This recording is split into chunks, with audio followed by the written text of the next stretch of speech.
வேண்டும். திருமணத்திற்கு தயாராக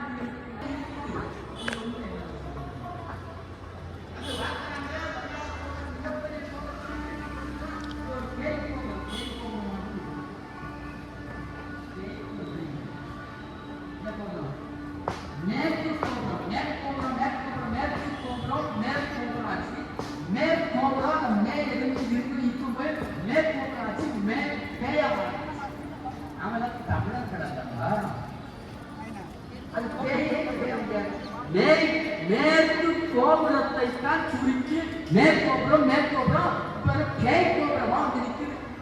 50 வருஷம் கழிச்சு ஏப்பா கேட்கோபுரத்தை பேயெல்லாம் இருந்துச்சோ அப்படின்னு நாம நினைத்தால் வடக்கு கோபுரத்தை பார்க்கிறார்கள். இடையிலே நிற்கின்றது கற்கோவிலோடு இடைவெளியிலே நின்றுவது. இதை எப்படியாவது கட்ட வேண்டும் என்று நினைக்கின்றார். பூமிக்குள்ளாலே புதைந்திருக்கக்கூடிய அந்த